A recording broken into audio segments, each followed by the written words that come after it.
தந்தி தொலைக்காட்சி நேயர்களுக்கு வணக்கம். நல்லதை சொல்வோம், நல்லதை செய்வோம், நல்லதே நடக்கும். இன்று 12/12/2025 வெள்ளிக்கிழமை பூரம் நட்சத்திரம் காலை 9:01 வரை, பிறகு உத்திரம் நட்சத்திரம். இன்றைக்கு நான் உங்களுக்கு சொல்ல இருக்கிறேன் நல்ல கருத்து. தொடர்ந்து 2 தினங்களுக்கு முன்னால் கூட நட்சத்திர பலன்கள் சொன்னேன். எந்த நட்சத்திரத்தில் பிறந்தால் என்ன மாதிரி அவங்களுக்கு குணங்கள் இருக்குங்கிறது ஒரே வரியில் ஒரு கவிதையாகவே உங்களுக்கு சொன்னேன். கவிதையில் சொல்கிறது எதனால் அப்படின்னா அப்போ தான் ஞாபகத்தில் நிற்கும். அந்த காலத்தில் எல்லாமே கவிதையிலே சொல்லுவாங்க. சாதாரணமாக ஒருத்தருக்கு நெறிஞ்சு முள் குத்திருச்சான். நெறிஞ்சு முள் குத்துனதுக்கு வைத்தியம் போய் ஒரு மருத்துவத்தை பார்க்க போனார். அந்த காலத்தில் சித்த மருத்துவமெல்லாம் எப்படியெல்லாம் கவிதையிலே சொல்லுவாங்க. பத்திரதன் புத்திரனின் மித்திருவின் சத்துருவின் பத்தினியின் காலெடுத்து தேய் போயிட்டு வான்ட்டார். இதுக்கு ஏதாவது புரியுது அர்த்தம்? அந்த ஆழ்ந்து பார்த்தா அருமையான அர்த்தம், அதில் நல்ல பொருள் இருக்குது. பத்திரதன் புத்திரன்னா 10 திசைகளும் ரதம் ஓட்டக்கூடியவன் யார்? தசரதன். புத்திரன் யாருன்னா ராமன். ராமனுக்கு மித்திரு யாருன்னா சுக்ரீவன். சுக்ரீவனுக்கு சத்துரு யாருன்னா வாலி. வாலிக்கு பத்தினி யார் அப்படின்னா தாரை. வாலியனுடைய மனைவிக்கு பேர் தாரை. அந்த தாரைங்கிற இடத்துல கால் வாங்கி எடுத்துட்டீங்க, துணை எழுத்து எடுத்துட்டிங்கன்னா தரை. தரையில் காலை தேய்ச்சா நெறிஞ்சு முள் உதிர்ந்து போகுங்கிறத பத்திரதன் புத்திரனின் மித்திருவின் சத்துருவின் பத்தினியின் கால் எடுத்து தேய் அப்படின்னு சொன்னாராம். இப்படி கவிதையிலே சொல்கிற பழக்கம் இருந்ததுனால தான் ஜோதிட சாஸ்திரமெல்லாம் கவிதையிலே வந்துச்சு. அந்த அடிப்படையில் தான் நான் நட்சத்திர பலனும் கவிதையிலேயே எழுதி உங்களுக்கு சொன்னேன்.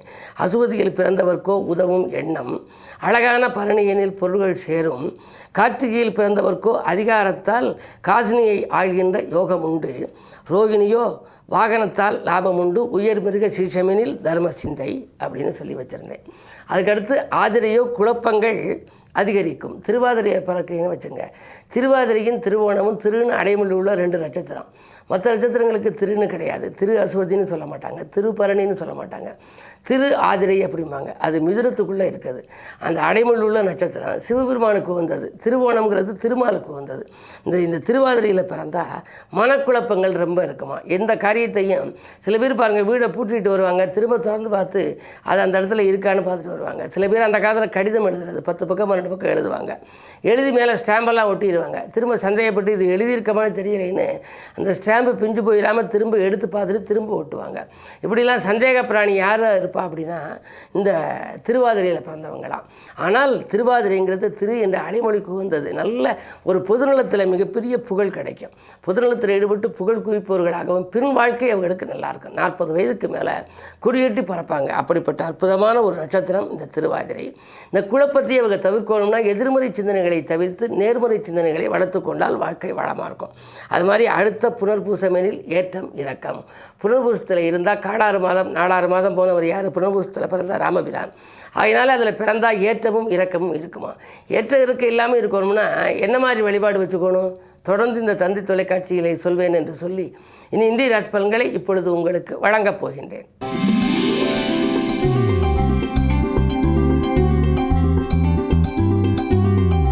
மேசராசி நேயர்களே, உங்களுக்கெல்லாம் வள்ளல்களின் ஒத்துழைப்பால் வளம் காணுகின்ற நாள். இன்று வங்கி சேமிப்பு உங்களுக்கு உயரும். வாங்கல் கொடுக்கல்கள் சீராகவும் சிறப்பாகவும் இருக்கும். சுகஸ்தானத்திலே குரு இருப்பதனாலே சுகங்களும் சந்தோஷங்களும் உண்டு. ஆரோக்கியம் சீராகி ஆனந்தப்படுத்தும். தொழில் முன்னேற்றம் உண்டு. அது மட்டுமல்ல, பிள்ளைகளாலும் உங்களுக்கு பெருமை சேர்கின்ற இந்த நாள் நல்ல நாள்.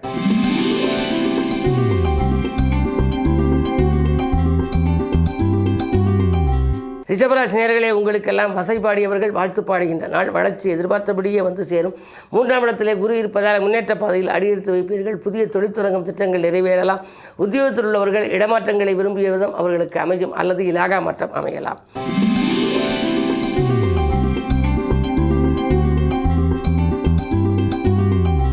மிதுனராசி நேயர்களே, உங்களுக்கெல்லாம் துணிந்து செயல்பட வேண்டிய நாள். நீங்கள் துணிந்து செயல்பட்டு வெற்றிகளை காண வேண்டும்.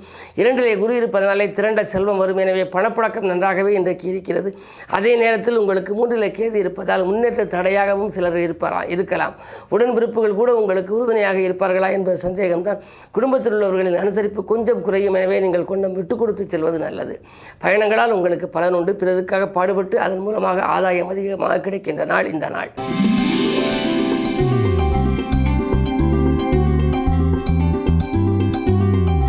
கடகராசி நேயர்களே, உங்களுக்கெல்லாம் இன்றைக்கு மாற்றினத்தவர்கள் ஒத்துழைப்பால் கூட்டு முயற்சியில் வெற்றி கிடைக்கும் நாள்.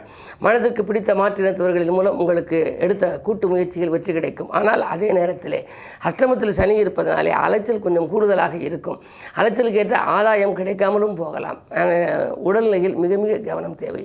கைவலி, கால்வலி, மூட்டு வலி என்று ஏதாவது ஒரு தொல்லைகள் வந்து கொண்டே இருக்கும். ஒரு தொல்லை நீங்கள் அடுத்த தொல்லை வருகிறது, மருத்துவ செலவு வருகிறது என்று நீங்கள் கவலைப்படலாம்.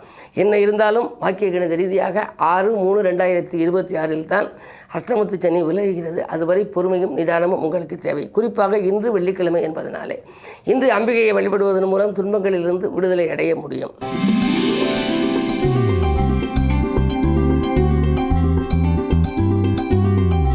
சிம்மராசி நேயர்களே, உங்களுக்கெல்லாம் பகல் 3:19 வரை உங்கள் ராசிக்குள் சந்திரன் விரையாதிபதி இருக்கின்றார். எனவே 3:19 வரை என்று சொன்னால் மதியம் 3:19 வரை உங்களுக்கு விரயங்களே அதிகம் இருக்கும். அதன் பிறகுதான் உங்களுக்கு நன்மைகள் நடைபெறும். எனவே அதிகாலையில் நீங்கள் எந்த முயற்சி எடுத்தாலும் அதில் விரயங்கள் உண்டு. ஒரு முறைக்கு இருமுறை நீங்கள் வேலை செய்ய வேண்டிய சூழ்நிலை உருவாகலாம். எதையும் திட்டமிட்டு செய்ய இயலாது. திடீரென மாற்றங்கள் வரும். ஆனால் தைரியமும் தன்னம்பிக்கையும் மிக்கவர்கள் நீங்கள். கடைசி நேரத்தில் காரியம் முடிந்துவிடும் என்றாலும் சொல்ல கவலைகள் உங்களுக்கு அதிகரித்து கொண்டே இருக்கும். ஜென்மத்திற்கு ஏது இருப்பதால் ஆன்மீகத்தின் மூலம் நீங்கள் லௌகிகத்தை சிறப்பாக வைத்துக் கொள்ள இயலும். அந்த அடிப்படையில் பார்க்கின்ற பொழுது இன்றைக்கு வெள்ளிக்கிழமை என்பதனாலே அருகில் இருக்கும் ஆலயம் சென்று, அதாவது வடக்கு நோக்கி அம்பிகையை வழிபடுவதன் மூலம் நன்மைகளை காண இயலும்.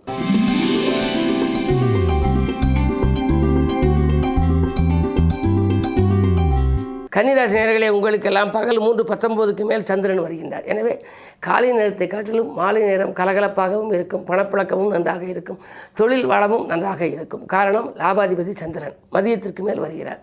மதியம் 3:19க்கு மேல் உங்கள் ராசிக்குள் வருகின்ற பொழுது பொருளாதார நிலை திருப்திகரமாக இருக்க வேண்டும். எனவே நீங்கள் எதை எதிர்பார்த்து காத்திருந்தீர்களோ அந்த காரியம் நடைபெறும். அயல்நாட்டில் உள்ள நல்ல நிறுவனங்களிலிருந்தும் அழைப்புகள் வரலாம். ஆதாயம் தரும் தகவல் கிடைக்கக்கூடிய நாள் இந்த நாள். அது மட்டுமல்ல, சந்திக்கும் நண்பர்களும் உங்களுக்கு சந்தோஷமான தகவல்களை கொடுப்பார்கள். கல்யாண கனவுகள் கூட நனவாகலாம். இன்று இனிய நாள்.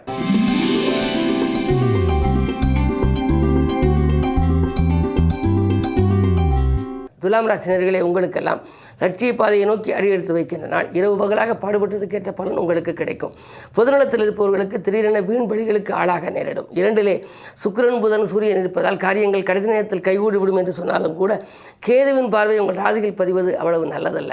திடீரென நன்மைகள் நடந்தாலும் கூட திடீரென குறுக்கீடு சக்திகளும் வந்து கொண்டே இருக்கும். எனவே அருகில் இருப்பவர்களை அனுசரித்துக் கொள்வது நல்லது. எதிர்மறை சிந்தனைகளை தவிர்த்து நேர்மறை சிந்தனைகளை வளர்த்துக் கொள்ளுங்கள்.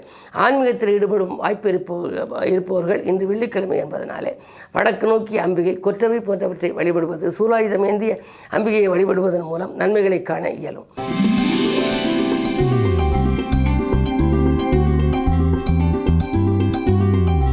விருச்சிக ராசி நேயர்களே, உங்களுக்கெல்லாம் இன்று வெற்றி செய்திகள் வீடு வந்து சேர்கின்றன. இன்று வீடு வாங்குவது, இடம் வாங்குவது பற்றி சிந்திப்பீர்கள். பொருளாதார நிலை உச்சத்தை அடைகின்றது. பொதுநலத்தில் இருப்பவர்களுக்கு புதிய பொறுப்புகள் வந்து சேரும். பிள்ளைகளின் முன்னேற்றம் பெருமைப்படத்தக்கதாக இருக்கும். ஆடை ஆபரண சேர்க்கை உண்டு. அதிகார வர்க்கத்தின் ஆதரவும் உங்களுக்கு கிடைக்கும். உங்களுக்கு கூட பொதுநலத்தில் நீங்கள் ஈடுபட்டவர்களாக இருந்தால் அதிகார அந்தஸ்துக்கு உயர்த்தப்படும் சூழல் இருக்கலாம். இன்று இனிய நாள், யோகமான நாள்.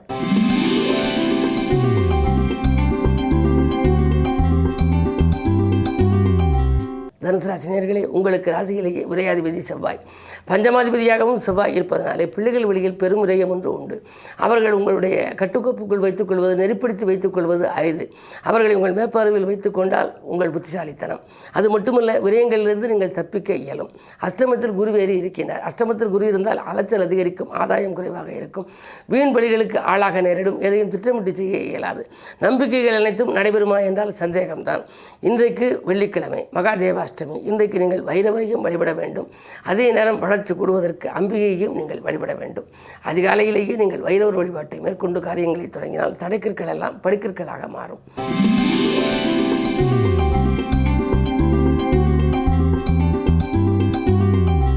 மகர ராசி நேயர்களே, உங்களுக்கு இன்று பகல் 3:19 வரை சந்திராஷ்டமம்.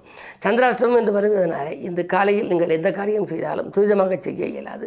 உறவினர்களாலும் தொல்லை, உடன் இருப்பவர்களாலும் தொல்லை. உத்தியோகம், தொழிலில் கூட உங்களுக்கு திடீரென பிரச்சனைகள் வரலாம். எதையும் எதிர்கொள்ளும் ஆற்றல் உங்களுக்கு உண்டு என்றாலும் கூட மனக்கிளேசங்கள் அதிகரிக்கும், மனக்குழப்பங்கள் அதிகரிக்கும். பொருளாதாரத்தில் தட்டுப்பாடு வரும். யாருக்கும் பொறுப்பு சொல்லி வாங்கி கொடுத்தால் அந்த தொகை வருவதில் சிக்கல்கள் ஏற்படலாம். மிக மிக கவனம் தேவைப்படும் நாள் இந்த நாள்.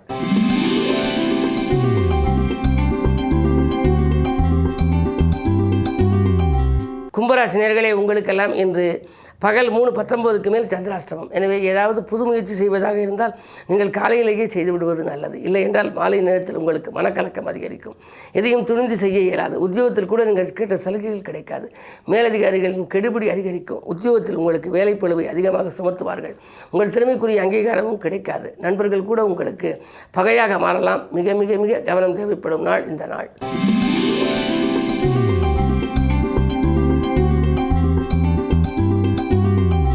மீனராசி நேயர்களே, உங்களுக்கெல்லாம் உதவிக்கரம் நீட்டுபவர்களின் எண்ணிக்கை உயர்கின்ற நாள். உற்றார் உறவினர்களின் உதவி கிடைக்கும்.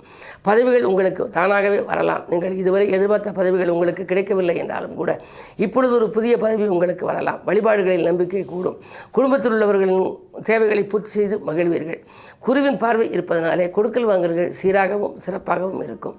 வாங்கியதை கொடுக்க முடியவில்லையே, கொடுத்ததை வாங்க முடியவில்லையே என்று கவலைப்பட்டவர்கள் இந்த தொழிலில் வரும் லாபத்தை கொண்டு வாங்கல் கொடுக்கல்களை ஒழுங்கு செய்து கொள்வீர்கள்.